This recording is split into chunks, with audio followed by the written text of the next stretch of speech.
मित्रों, जो औरतें हर रोज नहाती हैं, उन्हें यह कथा जरूर सुननी चाहिए तथा जो भी स्त्री पुरुष निर्वस्त्र स्नान करते हैं, उन्हें कौन सा पाप लगता है, उनके जीवन में इसका क्या असर पड़ता है, इस एक कहानी के जरिए आज आपको बताया जाएगा। साथ ही यह वीडियो आपको बहुत अच्छी जानकारी और सीख देकर जाएगी, इसलिए मित्रों हमारे साथ अंत तक जरूर बने रहिएगा।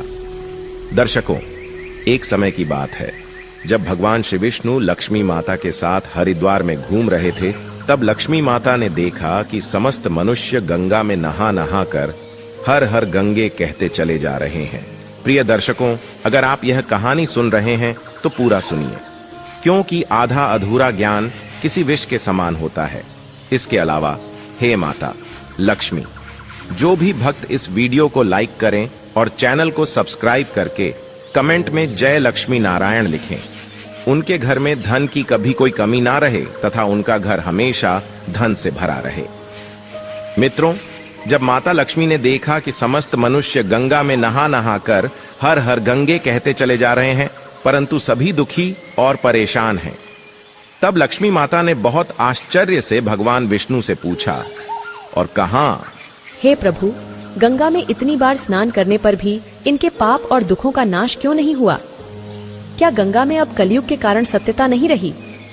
मित्रों, भगवान विष्णु ने मुस्कुराते हुए कहा, हे देवी लक्ष्मी, गंगा में तो वही सामर्थ्य है, परंतु इन लोगों ने पापनाशिनी गंगा में स्नान ही नहीं किया, तो फिर इन्हें लाभ कैसे हो? तब मां लक्ष्मी ने आश्चर्य से कहा, हे प्रभु, स्नान कैसे नहीं किया? सभी तो गंगा नहाकर जा रहे हैं, और तो और अभी तक इनके शरीर भी नहीं सूखे हैं। तब भगवान विष्णु ने कहा, ये लोग तो केवल गंगा जल में डुबकी लगाकर आ रहे हैं। हे देवी, मैं तुम्हें कल इसका रहस्य समझाऊंगा। ऐसा कहकर वे दोनों ही अंतर्ध्यान हो जाते हैं। मित्रों, वहीं दूसरे दिन अचानक से बहुत जोरों की बरसात होने लगी। सभी गलियां कीचड़ से भर गईं। एक चौड़े रास्ते में एक गहरा गड्ढा था जिसमें चारों ओर से कीचड़ भर रहा था। तभी भगवान विष्णु ने लीला से एक ब्राह्मण का वृद्ध रूप धारण कर लिया और किसी विवश की तरह गड्ढे में जाकर ऐसे पड़ गए मानो कि जैसे कोई मनुष्य चलते चलते गड्ढे में गिर पड़ा हो और निकलने की चेष्टा करने पर भी ना निकल पा रहा हो। साथ ही लक्ष्मी जी को उन्होंने यह समझाकर गड्ढे के पास बैठा दिया कि देखो, तुम लोगों को सुना सुना कर यूं पुकारती रहो कि मेरे वृद्ध पति अकस्मात गड्ढे में गिर पड़े हैं, कोई पुण्य आत्मा ही इन्हें निकालकर इनके प्राण बचाए और हम असहायों की सहायता करें।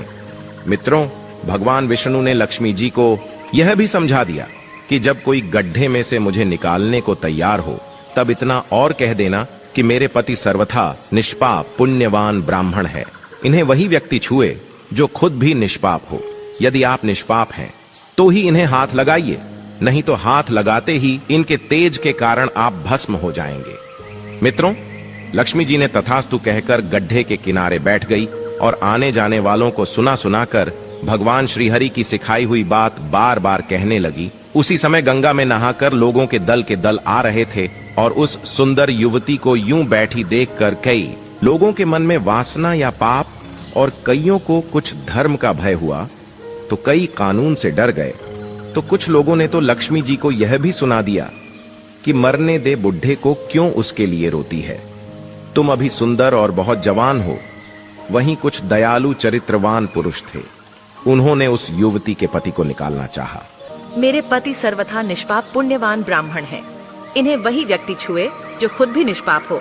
यदि आप निष्पाप हैं तो ही इन्हें हाथ लगाइए, नहीं तो हाथ लगाते ही इनके तेज के कारण आप भस्म हो जाएंगे।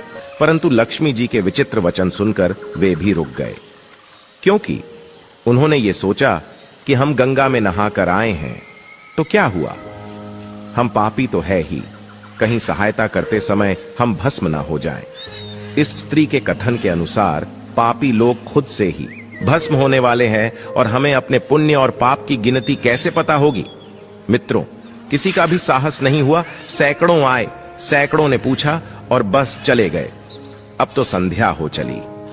तब भगवान विष्णु ने माता लक्ष्मी से कहा, देखा, आया कोई सच्चे हृदय से गंगा में नहाने वाला? मित्रों, तब थोड़ी ही देर के बाद एक नौजवान ब्राह्मण हाथ में लौटा लिए हर हर गंगे कहता हुआ नदी से बाहर निकलकर मंदिर की ओर जा रहा था। जब उसकी दृष्टि उस स्त्री पर पड़ी तथा उनका अपने विवशता का विलाप सुन युवक का हृदय करुणा से भर आया।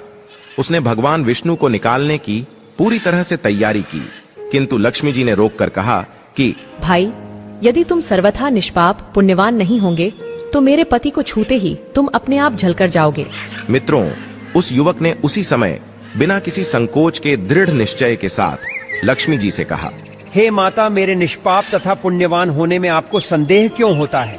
आप देखती नहीं कि मैं अभी अभी गंगा जी में पुण्य स्नान करते हुए नहाकर आया हूँ। भला पाप नाशिनी परम तेजस्वी गंगा मैया में गोता लगाने के बाद भी कभी पाप रहते हैं? हे देवी, मैं अभी आपके पति को इस पीड़ा से मुक्त कर इस दुर्गंध से बाहर निकालता हूँ। कृपया आप मेरा विश्वास करें। ऐसा कहते हुए उस युवक ने लपक कर बूढ़े को ऊपर उठा लिया। मित्रों, उस समय भगवान विष्णु और मां लक्ष्मी ने उसे पुण्य फल का अधिकारी समझकर अपना असली स्वरूप प्रकट करते हुए उसे साक्षात दर्शन देकर कृतार्थ किया। मित्रों, वहीं भगवान विष्णु जी ने माता लक्ष्मी से कहा, हे लक्ष्मी, इतने सारे लोगों में से केवल इस एक युवक ब्राह्मण ने ही गंगा स्नान किया है। हे देवी, इसी दृष्टांत के अनुसार जो लोग बिना श्रद्धा और विश्वास के केवल दंभ के लिए गंगा स्नान करते हैं, उन्हें वास्तविकता में कोई भी फल नहीं मिलता। परंतु इसका यह मतलब नहीं कि गंगा स्नान व्यर्थ जाता है। गंगा स्नान का बहुत पुण्य भी है। मित्रों, इसके बाद भगवान विष्णु जी ने माता लक्ष्मी जी से कहा, हे देवी, अब मैं आपको वह 12 बातें बताता हूं। जो भी मनुष्य इन 12 बातों को नहाते समय ध्यान में रखता है, वह कभी भी दुखी नहीं रहता है। उसके घर में देवी लक्ष्मी का वास होता है। उसके घर में अपार धन आता है। घर में कभी भी लड़ाई झगड़ा या क्लेश नहीं होते हैं। उसका पूरा परिवार हंसी खुशी के साथ सुखपूर्वक जीवन व्यतीत करता है। मित्रों, तब माता लक्ष्मी ने कहा, हे प्रभु भगवान, आप हमें यह 12 बातें बताइए जिसका मनुष्य जीवन पर कैसे प्रभाव होता है। इस विषय में मैं जानना चाहती हूँ। कृपा करे और मेरी जिज्ञासा को शांत करे। मित्रों, इसके बाद भगवान विष्णु उन बातों को बताना शुरू कर देते हैं और माता लक्ष्मी बहुत ध्यान से सुनने लगती है। प्रिय दर्शकों, यह 12 बातें आप लोग भी बिल्कुल ध्यान से सुनना। इसके बाद भगवान विष्णु कहते हैं, हे प्रिय, यह 12 बातें बताने के बाद मैं आपको एक बात और बताऊंगा। जो औरतें कपड़े खोलकर स्नान करती हैं, उनके लिए यह बात बहुत ही महत्वपूर्ण है। तो हे लक्ष्मी, आप इस बात को बहुत ही ध्यान से सुनना। तभी विष्णु जी अपनी वाणी को शुरू कर और बताने लगते हैं। दोस्तों, विष्णु जी कहते हैं, प्रतिदिन स्नान करने से शरीर निरोगी रहता है तथा मन प्रसन्न रहता है। स्नान से चेहरे की क्रांति और शारीरिक आकर्षण में भी बढ़ोतरी होती है। अगर इस नित्य कर्म के दौरान कुछ विशेष बातों का ध्यान रखा जाए तो आध्यात्मिकता से भी ज्यादा लाभ पाया जा सकता है। नहाने के क्रम में इन बातों का ख्याल जरूर रखा जाना चाहिए। सबसे पहले स्नान करने के बाद शुद्ध होकर पूजा पाठ आदि सारे काम करने के योग्य बनते हैं, इसलिए सुबह को ही स्नान कर लेना चाहिए। दूसरी बात, शास्त्रों में कहा गया है कि स्नान करने से इन 7 गुणों की प्राप्ति होती है। रूप, तेज, बल, पवित्रता, आयु, आरोग्य, निर्लोभ, धन, पुष्टि व आरोग्य और स्वास्थ्य चाहने वालों को हर मौसम में और हर दिन स्नान करना चाहिए। चौथी बात, शास्त्रों में कहा गया है कि सुबह स्नान करने से पापों का नाश होता है और पुण्य मिलता है। ऐसा भी कहा गया है कि सुबह नहाने वालों के पास नकारात्मक शक्तियां नहीं भटकती, इसीलिए सुबह के समय स्नान करना ही उचित है। 5वीं बात, बीमारी के हालत में सिर के नीचे से ही स्नान करना चाहिए या गीले वस्त्रों से शरीर को पोंछ लेना एक तरह का स्नान ही कहा गया है। छठी बात, सुबह की लालिमा छाने से पहले ही स्नान लेना श्रेष्ठ माना गया है। 7वीं बात, तेल लगाकर और देह को मलमल कर नदी में नहाना मना है। इसकी जगह नदी से बाहर निकलकर तट पर ही शरीर साफ करके नदी में डुबकी लगाना उचित है। 8वीं बात, जिन घाटों पर कपड़े धोए जाते हैं वहां का जल अपवित्र माना गया है, इसलिए वहां से कुछ दूर हटकर ही नहाना चाहिए। 9वीं बात, नदी में 11 या 21 डुबकियां लगाना योग्य बताया गया है। 10वीं बात, पवित्र नदियों में कपड़े निचोड़ने की मनाही है। नदी में किसी तरह की गंदगी नहीं बहानी चाहिए। 11वीं बात, नल की तुलना में झरने का पानी, झरने से ज्यादा नदी का पानी, नदी के पानी से किसी तीर्थ का जल, तीर्थ के जल से गंगा जल अधिक श्रेष्ठ माना गया है। अंतिम 12वीं बात, गंगा माता का कथन है कि स्नान करते वक्त कोई चाहे जहां भी मेरा स्मरण करेगा, मैं वहां के जल में प्रवेश कर जाऊंगी। मित्रों, इसके बाद भगवान श्री हरि ने कहा, हे लक्ष्मी, अब मैं आपको औरतों के बारे में बताता हूं जो औरतें कपड़े खोलकर स्नान करती हैं। धर्म शास्त्रों में हर एक चीज के लिए कुछ नियम बनाए गए हैं। इन नियमों में से स्नान को लेकर कई बातें बताई हैं। ऐसा भी माना जाता है कि आम व्यक्ति को शास्त्रों के नियमों का पालन जरूर करना चाहिए, जिससे उनके घर की सुख समृद्धि बनी रहती है और खुशहाली आती है। साथ में अपार धन बरसता है, माता लक्ष्मी प्रसन्न होती है।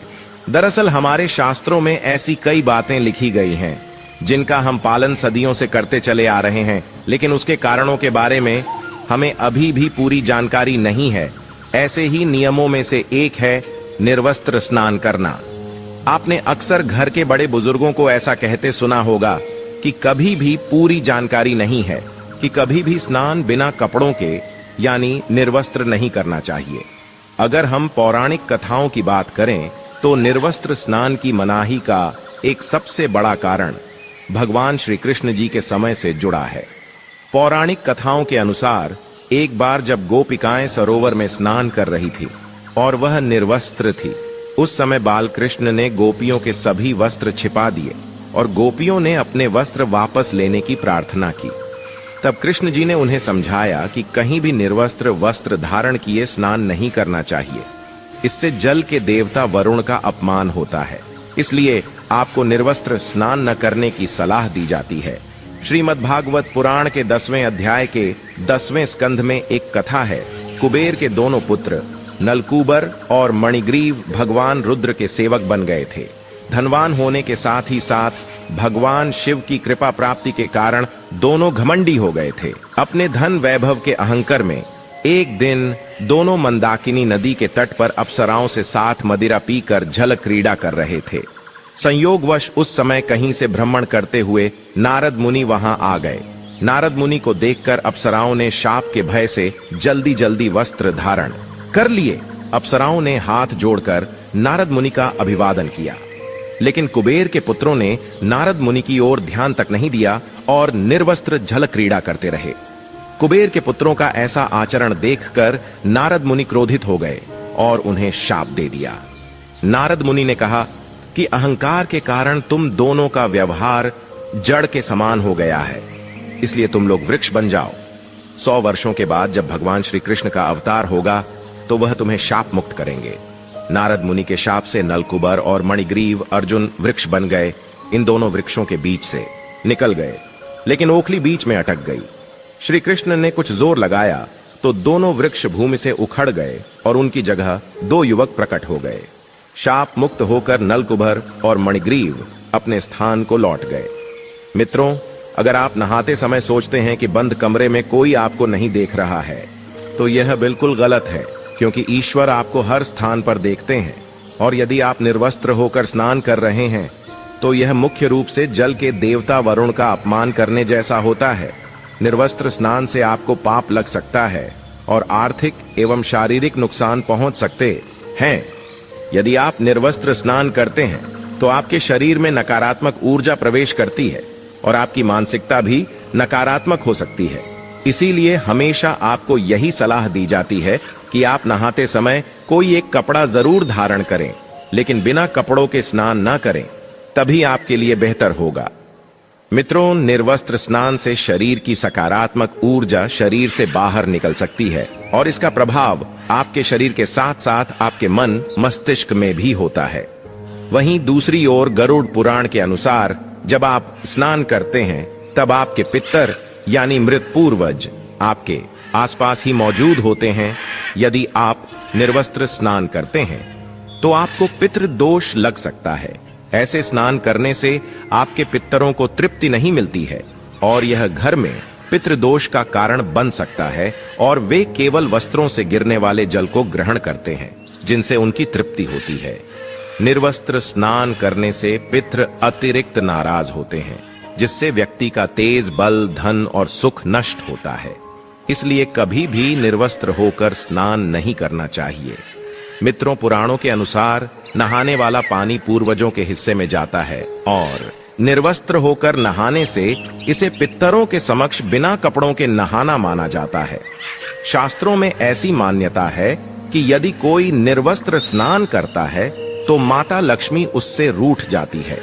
इससे आपकी कुंडली में धन हानि के योग बन सकते हैं और आपकी आर्थिक स्थिति खराब हो सकती है।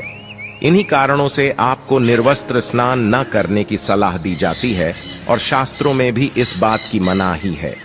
तो मित्रों, आशा करते हैं आपको यह कथा और जानकारी अच्छी लगी होगी।